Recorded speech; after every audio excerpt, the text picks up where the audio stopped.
Hello class, good morning all of you. चलिए मैं एक समरी दे रहा हूँ आपको, जो मैंने पिछले 2 लेक्चर में पढ़ाए हैं मैं इसको समराइज कर रहा हूँ। इसके बाद मैं आपका तीसरा टॉपिक स्टार्ट करूँगा। क्लास पिछले 2 लेक्चर में आपको मैंने scarcity, choice, opportunity cost, production possibility curve and central problem को समझाया हूँ। उसी चीज़ को मैं एक समराइज कर रहा हूँ ताकि आपका कुछ बच्चों का क्लास छूट गया था तो वो अच्छी तरह से समझ लेंगे क्लास। तो स्टार्ट करें। ओके, सो देखिए क्लास, सबसे पहली बात है कि मैंने बताया था कि द प्रोडक्शन पॉसिबिलिटी कर्व क्या है। तो इसको ऐसे डिफाइन करना है, द प्रोडक्शन पॉसिबिलिटीज कर्व। इसको अलग समझिए। इसका मतलब होता है कि प्रोडक्शन और पॉसिबिलिटी, क्या पॉसिबिलिटी है, क्या संभावनाएं हैं प्रोडक्शन करने की। इसका मतलब यहाँ पर ये किसकी साइड से बात कर रहा है, यहाँ पर हम प्रोड्यूसर साइड से बात कर रहे हैं। लेकिन प्रोड्यूसर के सामने एक सिचुएशन थी कि क्या प्रोड्यूस करे, कितना प्रोड्यूस करे, कैसे प्रोड्यूस करे और कितनी क्वांटिटी प्रोड्यूस करे और किस मार्केट में सेल करे, किस प्राइस पे सेल करे, ये बात थी। तो हमने बताया था कि स्कार्सिटी और चॉइस दोनों के सामने है। किसके सामने? एक तो स्कार्सिटी वो कंज्यूमर के भी साइड से थी और प्रोड्यूसर के भी साइड से थी। कंज्यूमर के सामने सिचुएशन थी कि कितनी इनकम पर, उसके पास एक लिमिटेड इनकम है और उसकी अनलिमिटेड वांट है। इसी तरह से प्रोड्यूसर के सामने भी सिचुएशन थी कि उसके पास लिमिटेड रिसोर्सेज है, लिमिटेड टेक्नोलॉजी है, लिमिटेड लेबर कैपिटल है, ठीक है, और किस मार्केट में कितना प्रोड्यूस करे। दूसरी बात कि कंज्यूमर चाहता था कि उसको मैक्सिमम सेटिस्फेक्शन मिले और प्रोड्यूसर चाहता है कि मैक्सिमम प्रॉफिट मिले। तो दोनों ही अपने गोल्स को मैक्सिमाइजेशन करना चाहते हैं। तो प्रॉब्लम है कि उसके पास, दोनों के पास लिमिटेड रिसोर्स होते हुए भी अपने सेटिस्फेक्शन को मैक्सिमाइज करने की बात होती है, ठीक है। अब वो मैक्सिमाइजेशन करने के लिए क्या करेगा क्लास, उसके बोलते हैं हम ट्रेड ऑफ करेगा। ट्रेड ऑफ का मतलब होता है कि उसके सामने सिचुएशन होती है, दो ऑप्टिमम सिचुएशन होती है, दो अपोजिट सिचुएशन होती है कि किसको अडॉप्ट करे और किसको वो त्याग करे। तो इसे बोलते हैं कि जिस चीज़ को आप गिव अप करते हैं और जो आप गेन करते हैं उसको बोलते हैं अपॉर्चुनिटी कॉस्ट। तो जब ट्रेड ऑफ आ जाता है, आपको बताते हैं ट्रेड ऑफ मतलब कि what is the best alternate, क्या जब उसके सामने जो सिचुएशन रहती है तो उसमें बेस्ट क्या लेता है। तो प्रोड्यूसर के सामने भी सिचुएशन है कि एक्स का प्रोड्यूस करे कि वाई का प्रोड्यूस करे। कंज्यूमर के सामने सिचुएशन है कि एक्स का परचेज करे कि वाई को परचेज करे। इसके सामने है कि लेबर कितना हायर करे, कितना कैपिटल हायर करे। तो लेबर को हायर करेगा तो कैपिटल को छोड़ेगा, कैपिटल को हायर करेगा तो लेबर को गिव अप करेगा। कहने का मतलब है कि ट्रेड ऑफ भी दोनों साइड से है, प्रोड्यूसर और कंज्यूमर दोनों साइड से।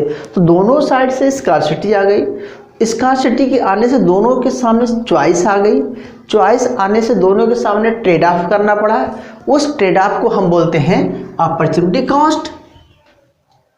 और इसी अपॉर्चुनिटी कॉस्ट को हम 3 पार्ट में बढ़ेंगे कि increasing opportunity cost, decreasing opportunity cost and constant opportunity cost.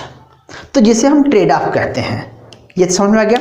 अब इस चीज़ को समझाने के लिए क्लास मेरा जो मेन कंसर्न था कि माइक्रो इकोनॉमिक्स में क्या स्टडी करेंगे हम, तो माइक्रो इकोनॉमिक्स में हम स्टडी करेंगे कि सेंटर प्रॉब्लम कैसे सॉल्व करते हैं। और सेंटर प्रॉब्लम सॉल्व करने के लिए कौन सा टूल यूज़ करते हैं हम, प्रोडक्शन पॉसिबिलिटी कर्व। और ये प्रोडक्शन पॉसिबिलिटी कर्व क्या सिखाता है कि that is the combination of 2 goods that producer can produce given resources and time and technology. ये वर्ड आप याद करना, given resources, given time period, given technology के अकॉर्डिंग वो एक्स वाई को कौन सा ज़्यादा प्रोड्यूस करेगा। तो जो प्रोड्यूस करेगा एक कम्बिनेशन है, अगर उसी कम्बिनेशन में उसे रहना पड़ेगा। अगर एक को ज़्यादा प्रोड्यूस करेगा तो दूसरे को छोड़ना पड़ेगा। कहने का मतलब है कि वह एक पॉसिबिलिटी को दिखाता है कि क्या प्रोड्यूस कर सकता है उसके पास जब रिसोर्स गिवन है तो। क्लियर है। एक टेबल के थ्रू समझ लेते हैं क्लास। वो कहता है एक प्रोड्यूसर के सामने सिचुएशन है कि वो एक्स और वाई 2 चीज़ों को बनाना चाहता है। जहाँ की उसके पास लेबर कैपिटल रिसोर्स गिवन है। तो अगर वो या तो x की 15 क्वांटिटी बना सकता है तो y को 0 करेगा, और अगर x की एक और क्वांटिटी कम कर देगा 15 से 14 करेगा तो वो 5 क्वांटिटी y की प्रोड्यूस कर सकता है। इसी तरह से जैसे जैसे वो 12 क्वांटिटी अगर x को प्रोड्यूस करेगा तो y की 9 क्वांटिटी प्रोड्यूस कर सकता है। 9 करेगा इसको 12 कर सकता है, 5 करेगा इसको तो 14 कर सकता है। यानी कि अगर x को 0 करेगा तो y को 15, और अगर x को 15 करेगा तो y को 0 करेगा। क्यों? क्योंकि मैक्सिमम से मैक्सिमम पूरा लेबर कैपिटल यूज करके या तो मैक्सिमम 15 को प्रोड्यूस कर सकता है क्वांटिटी को, या मैक्सिमम x की 15 क्वांटिटी के प्रोड्यूस कर सकता है, इससे ज़्यादा प्रोड्यूस नहीं कर सकता। तो अगर हम इन ग्राफों को इसके माध्यम से अगर मैं आपको एक ग्राफ में भी दिखाऊं, ठीक है, मान के चलो ये 15 है क्लास, यहाँ भी 15 है, यहाँ पर हमने x गुड्स लिया हुआ है, यहाँ पर हम y गुड्स लेते हैं, तो हम ये कहेंगे कि ये 0 है। यानी कि अगर वो, या तो ऐसा कर लेते क्लास, सॉरी, इसको हम y क्या लेते हैं, नॉर्मली लिखते हैं, इसको हम x लिखते हैं। तो अगर x की 15 क्वांटिटी प्रोड्यूस करना चाहता है वो, ठीक है, तो y की क्या है वो, तो y की क्लास क्या करेगा वो 0 करेगा। अगर y की 15 करना चाहता है तो x की वो 0 क्वांटिटी को प्रोड्यूस करेगा। इतना समय आ गया होगा। अब अगर हम इस कॉम्बिनेशन को बताएं तो 0 के साथ 15 है, 0 के साथ 15 है, अब फिर 14 के साथ कितना आएगा, 14 है, तो 14 के साथ आप देखेंगे तो 5 आ गया, 12 के साथ देखेंगे आप तो 9 आ गया, 9 के साथ आप देखेंगे तो 12 आ गया, 5 के साथ देखेंगे आप, ठीक है, थोड़ा सा तो 14 आ गया। ओके, तो ये क्या दिखाना चाहता है, ये दिखाना चाहता है कि यह एक कॉम्बिनेशन है जिसे हम बोलते हैं class A B C D। मान के चलो A B C D E ये सारे कॉम्बिनेशन हो गए हमारे। तो प्रोड्यूसर इसमें से कोई भी ऑप्शन को चूज कर सकता है, या तो x को बना, अगर वो 15 बनाएगा तो इसको 5 करेगा, 14 बनाएगा तो, यानी कि अगर वो एक पॉइंट पर प्रोड्यूस करता है तो x की 5 क्वांटिटी y की 14 क्वांटिटी प्रोड्यूस करेगा। और अगर उसको ज़्यादा y को प्रोड्यूस करना है तो x को गिव अप करना पड़ेगा। तो क्यों करना पड़ेगा? क्योंकि उसके पास बेस्ट रिसोर्स वही है, अल्टरनेट है, उसके ज़्यादा वो प्रोड्यूस नहीं कर पाएगा, ये है। तो जब इसको गिव अप करेगा तो उसको बढ़ाएगा, अगर इसको कम करेगा तो फिर प्रोड्यूसर इसको बढ़ाएगा। तो हम इस चीज़ को क्या बोलते हैं क्लास, इस चीज़ को क्या बोलेंगे हम, समझ आए? इस चीज़ को बोलेंगे हम प्रोडक्शन पॉसिबिलिटी कर्व। पॉसिबिलिटी है क्या वो बना सकता है। सो क्लास देखिए, प्रोडक्शन पॉसिबिलिटी कर्व समझ में आ गया होगा कि हर एक पॉइंट पर जितने भी ये पॉइंट्स हैं ये क्या शो करते हैं, ये मैक्सिमम सेटिस्फेक्शन किसका, कंज्यूमर और प्रोड्यूसर दोनों की साइड से ऑप्टिमम यूटिलाइजेशन ऑफ रिसोर्स है। ऑप्टिमम यूटिलाइजेशन ऑफ रिसोर्स के साथ साथ इसका जो फुल सेटिस्फेक्शन है, जहाँ पर कंज्यूमर इफिशिएंसी और प्रोड्यूसर इफिशिएंसी दोनों पाई जाती है। इसीलिए बोला जाता है कि ये जो सेंटर प्रॉब्लम है यहाँ पर सॉल्व होती है। अब हम देखेंगे कि प्रोडक्शन पॉसिबिलिटी कर्व से हम क्या क्या चीज़ें फाइंड करते हैं।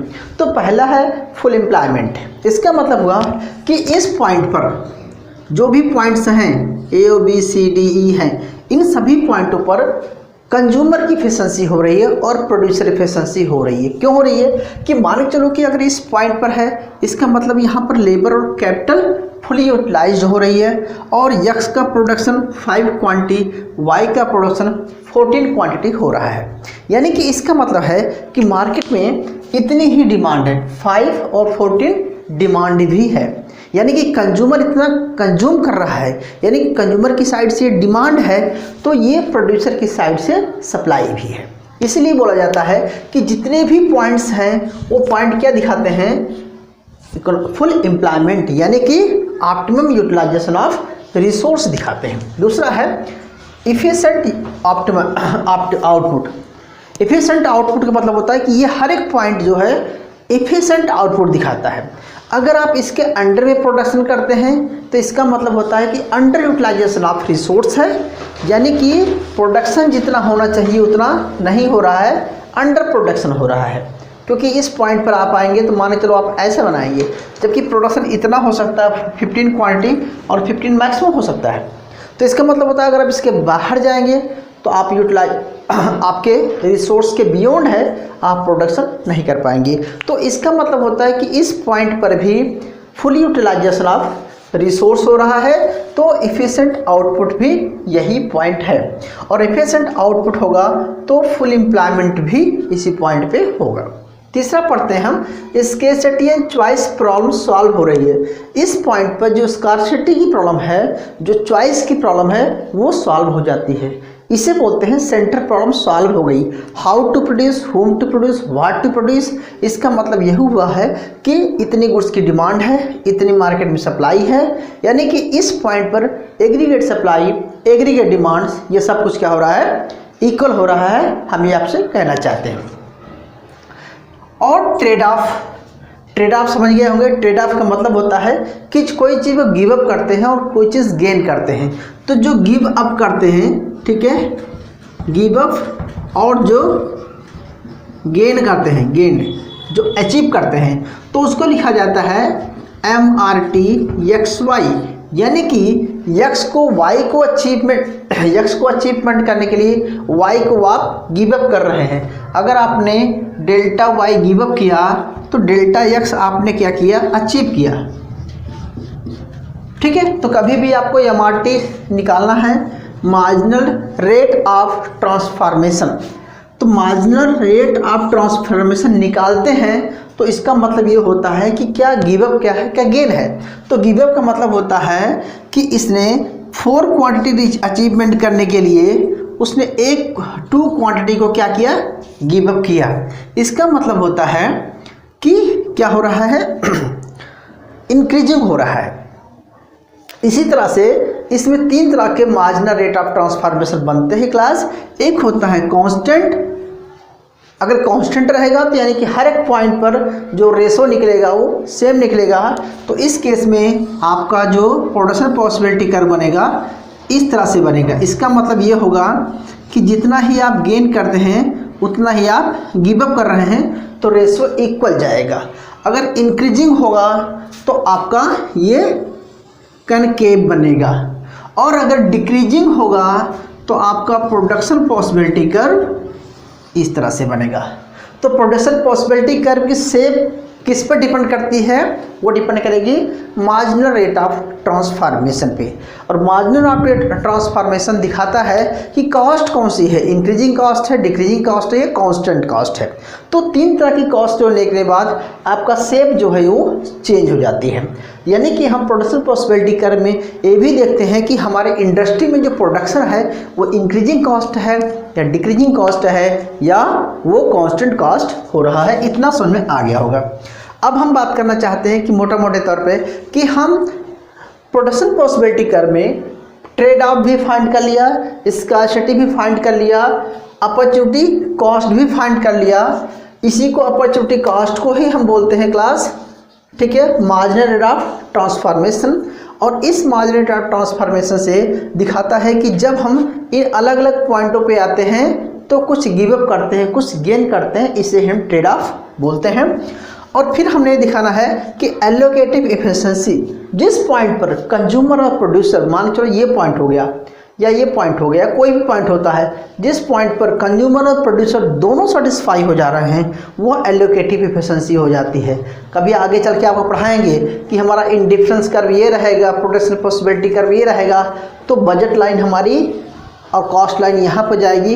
तो ये पॉइंट ऐसा होता है जहाँ पर कंज्यूमर प्रोड्यूसर दोनों सेटिस्फाई होते हैं। लेकिन इसकी चर्चा हम अगले क्लासों में करेंगे जब हम इंडिफरेंस कर्व और आइसोकॉन्ट पढ़ेंगे। तो मिला के कहने का मतलब है कि यह प्रोडक्शन पॉसिबिलिटी कर्व इफिशिएंसी की बात करता है, जिसे हम इकोनॉमिक इफिशिएंसी और प्रोड्यूसर इफिशिएंसी और कंज्यूमर इफिशिएंसी को मिलाकर के हम इकोनॉमिक इफिशिएंसी बोलते हैं, और इसी इकोनॉमिक इफिशिएंसी को हम बोलते हैं एलोकेटिव इफिशिएंसी। अक्सर एग्जामों में पूछा जाता है। ठीक है, अब हम बात कर रहे हैं इकोनॉमिक ग्रोथ की। फिर दिखाते हैं कि अगर प्रोडक्शन पॉसिबिलिटी कर्व अगर अपवर्ड स्लोपिंग होता है, अगर ये राइट हैंड की तरफ जाता है, तो इसका मतलब क्या होता है कि हम प्रोडक्शन और ज़्यादा कर सकते हैं XY का। सेम लेबर कैपिटल यूज़ करके हम ज़्यादा से XY का प्रोडक्शन कर सकते हैं। इसका मतलब होता है कि हमारी टेक्नोलॉजी क्या हो गई है, इंक्रीज हो गई है। तो यानी कि सेम लेबर कैपिटल अगर ज़्यादा प्रोड्यूस करता है, इसका मतलब मार्जिनल प्रॉफिट इसकी बढ़ रही है, तो टेक्नोलॉजी अपग्रेड हो गई है। तो तीन चीज़ें समझ में आ गई कि एक तो हम इसमें दिखाते हैं कि ग्रोथ को, एलोकेटिव एफिशिएंसी को, टेक्नोलॉजी को, फुल एम्प्लॉयमेंट को, स्कार्सिटी चॉइस ट्रेड ऑफ को, ठीक है, मार्जिनल ऑफ ट्रांसफॉर्मेशन को, अपॉर्चुनिटी कॉस्ट को, इन सारे पॉइंटों को मिला करके हम एक ही चीज़ में पढ़ते हैं कि प्रोडक्शन पॉसिबिलिटी कर्व्स ये शो करता है। इन सारे पॉइंटों के साथ ये डिसाइड करता है कि what to produce, how to produce, whom to produce, यानी कि इकोनॉमिक प्रॉब्लम को ये सॉल्व करता है। तो आपसे अगर एग्जाम में पूछा जाता है कि what is the main problem of economics, तो सेंट्रल प्रॉब्लम ही लिखना है। फिर पूछा जा सकता है कि सेंट्रल प्रॉब्लम को सॉल्व करने के लिए पीपीसी कैसे यूज़ करते हैं, तो आप ये डायग्राम बना करके इन पॉइंटों को एक्सप्लेन करना है आपको। और अगर इंडिविजुअली पूछा जाता है कि right on short notes of MRTS, marginal of transformation, तो फिर आप सेम कोई टेबल ले लेना है, और फिर टेबल लेने के बाद, ठीक है, और यहाँ से देखेंगे कि आपने 2, ठीक है, 2 गिव अप किया, तो कितना गिव अप करते हैं देख लेना। 1 के लिए 5, फिर 2 के लिए 4, ठीक है, तो ये बढ़ता जा रहा है। तो इस तरह से आप MRTS भी निकाल सकते हैं। ये सारे क्वेश्चन आपके बन जाएंगे क्लास। उम्मीद करता हूँ समझ में आ गया होगा। थैंक यू, मिलते हैं नेक्स्ट क्लास में।